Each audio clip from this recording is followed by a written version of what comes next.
گناهونو باندې آماده کی لکه د یوسف علیه السلام سره درونو بنیادی وجه چې و هغه حسد وي د خوب لیدې دی او دته یو اعزاز میلاویږي نو څو ګناهونه یې وکړل یو خو صله رحمي وکړل رشته یې کټ کړله پلار یې څومره خفه کو ورور ته یې څومره تکلیف ورکه نو یو خو یې رشته داري کټ کړله نو دام ډېره لویه ګناه ده صله رحمی کټ رشتہ داری کټ کول او د رشتہ دار سره تعلق پرې کول دا څومره لویه ګناه ده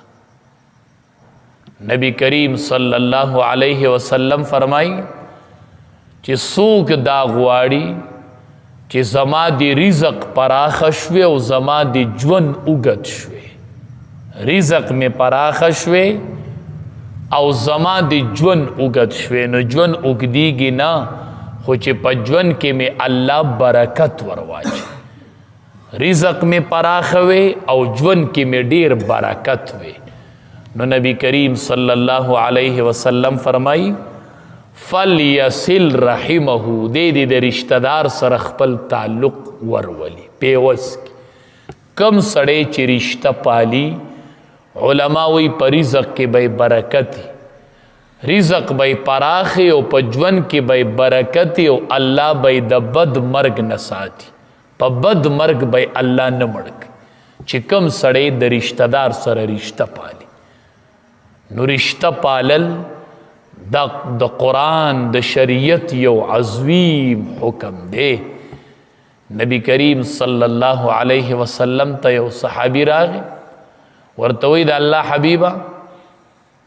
زما رشتہ دار دی او زه ورته غږ کوم او هغه ماته غږ نه کوي نبی کریم صلی الله علیه وسلم ورته وفرمایل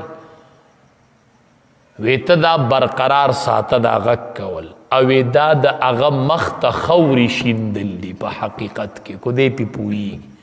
دا ته چې غږ کوې او هغه نه کوي دا د هغه مخ ته خوري شیندل دي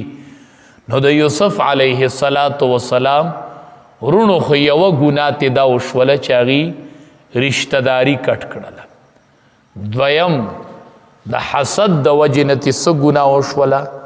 نافرماني د مور او پلار وکړله پلار یې خفه نه کو یعقوب علیه السلام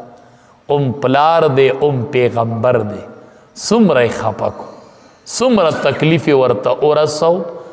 نو د دې بنیادي وجه چې وه هغه حسد نو دویمه ګناه د حسد دا وکړله چې مور او پلار یې خفه کړل او پلار او بیا یعقوب علیه السلام مشر پلار یې خفه کو چې پلار باره کې راځي رضا الرب فی رضا الوالد رضا د رب چې دا هغه په رضا د پلار کې ده پلار خفه شو رب العالمین خفه دی پلار خوشحاله دی الله خوشحاله نو یو تینه د مور او پلار نافرمانی وشوله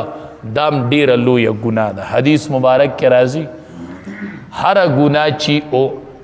کیدی شي چې الله د دې عذاب په آخرت کې ورکړي خو د مور او پلار نافرمانی چې د دې سزا الله په دنیا کې هم ورکوي نو یو د دینه د مور او پلار نافرمانی وشوله چې والدین دا ډیره لویه سرمایه د دې سره ډیره ګزاره کوو امام بخاری رحمت الله علیه نوم به تاسو اورېدلی بخاري شریف کتاب یې لیکلی دی دی ړوند و د ده سترګې نظر نه و مور به دعا کوله وی الله زما د بچي د سترګو نظر واپس که دا څومره درنه وزنی دعا معلومیږي نظر واپس کېدل الله زما د بچي نظر واپس که خوب یې ولیده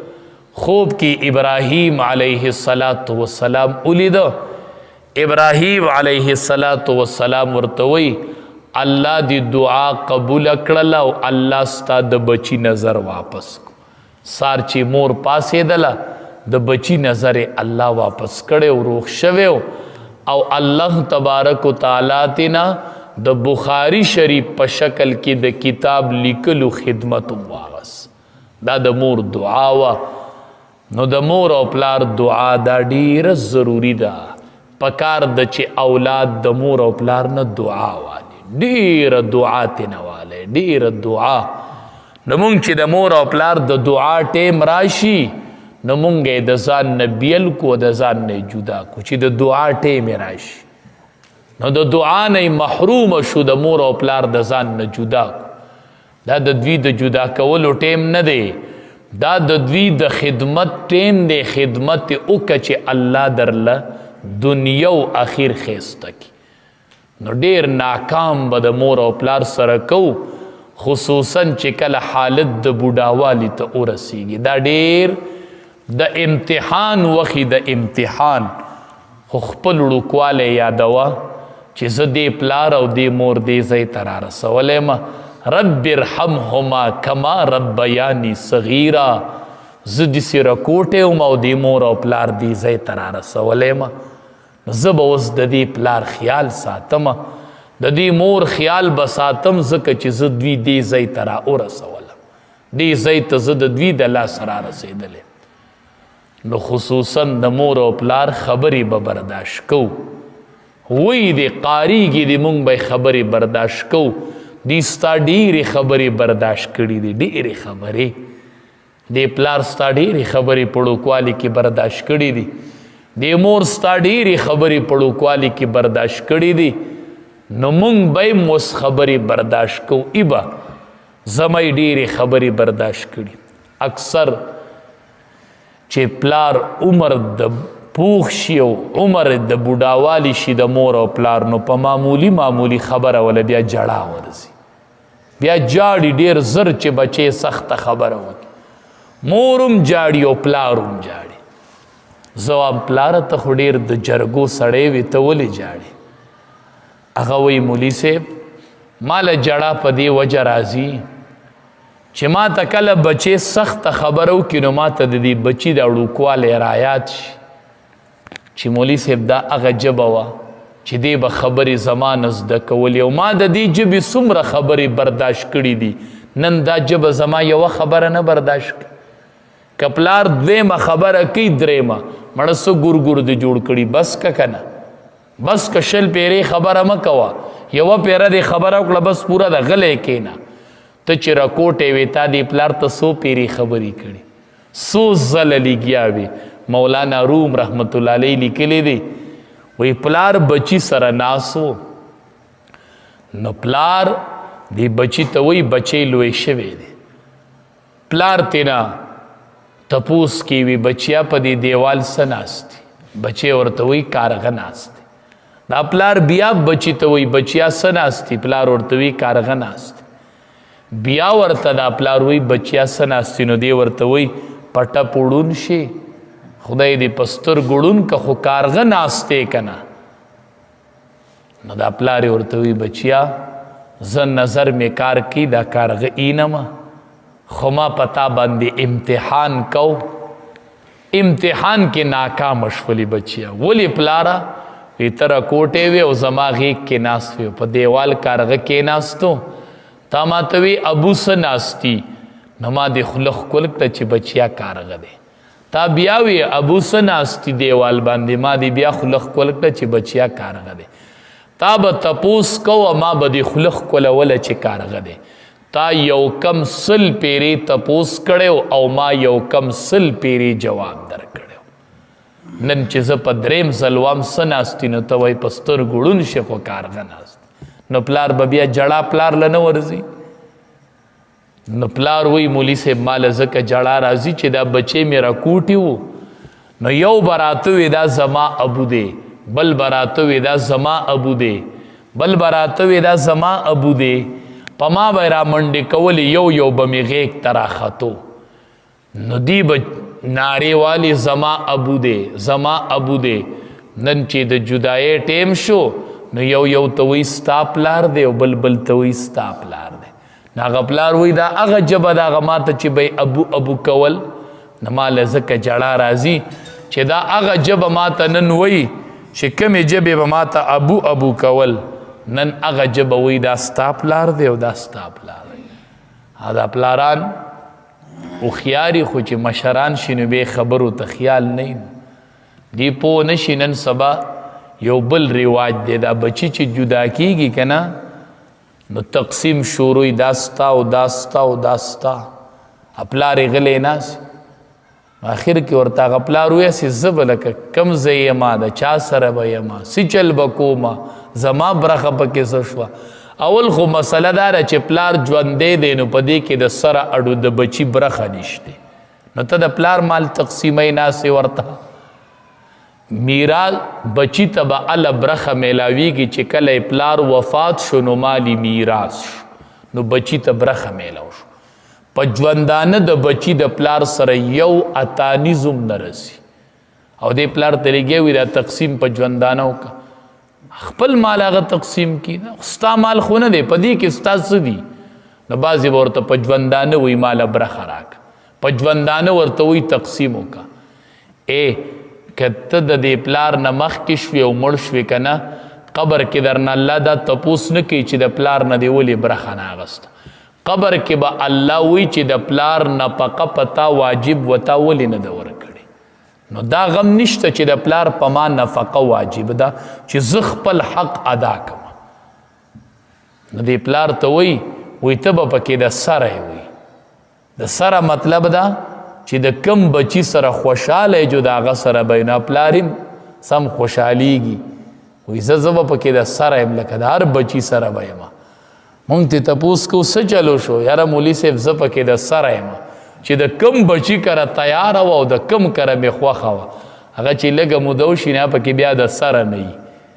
دا چې ورته وایي ته به پکې د سره یې د دې مطلب دی چې د سره پکې نه یې ته خو تې ایستلی خدای چې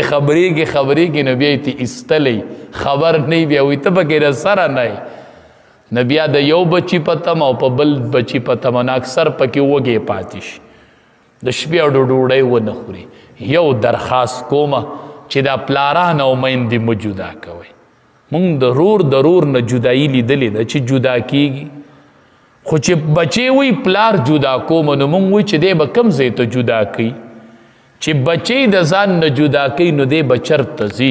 نو مور او پلار مه جدا کوئ دا یوه جدایي وله پوره ده چې مقبرو ته روان دي بس هو به یې خخ پی کې روپس پشیتی ټول عمر به درته کور خوشې پروتي خوشې بیا موړ بشي په خوشي کور خو په ژوندانه دا کور مه خوشې کوه بیا به خپی بیا به ټول عمر له کور خوشې پروتي بیا به وایي چې یو بوډا پلار مې وې یوه بوډۍ مور مې وې په کټ کې پرته وې او د سترګو نظر کار کولی او دا ژبه یې سنډېدلی چې ما ته سحر وایي چې زه بچیا الله دې روغ جوړ راوله زه بچیا الله دې کامیاب کا چې داسې یوه دعا راته کېدلی او دا یوه ژبه راته سنډېدلی بیا به دې پسې ارمان وکې دا کور به ګوټ په ګوټ کې خو کور کې به دې بیا برکت نه نو دا برکت د مور او پلار سره پروت دی دا په خوشي کورونو کې نشته دی نو مور او پلار مه جدا کوئ مور او پلار ځان سره کور کې اوسوئ دا ډیر لوی برکت دی ستا سره کور کې دا چې دا ژبه تغړی که نه او دا چې دا ژبه تغړی او دعا کوي نو دا تا دپاره ډیره لویه سرمایه ده نو د یوسف علیه السلام رونو دویم ګناه تې څه شو د مور او پلار نافرماني دریم په کشر رور شفقت ونه کو دی کشر رورو په د شفقت پکارو حق کبیر الاخوة على صغیرهم حق الوالد على الولد د مشر رور مثال په منزله د پلار دی نو کشران به د پلار په شان خیال ساتي خو مشر به په کشرانو شفقت کوي نو دی په کشر رور باندې شفقت اونکو بل ګناه دا وشو چې دی د وعدې خلاف ویلی هغه ته سو او وی کړل نو یوی د وعدې خلاف کو ان العهد کان مسئولا وعده چې د چا سره وکړه د دې به الله تپوس کوي وعدې د چا سره مه کوئ مضبوط مه وایئ انشاءالله دا کار به کوم انشاءالله دا کار به کوم انشاءالله دا کار به کوم انشاءالله وایه او مضبوطه وعده مه کوه ان العهد کان مسئولا د دې به الله بیا تپوس کوي او بغیر د انشاءالله نم داسې کلکه خبره مه کوه چې دا کار به کوم او سبا به یې خامخا کومه نه وای سبا به انشاءالله دا کار کو وی سړی روانو میخه اغستلې وی پیسې ورسره پرتې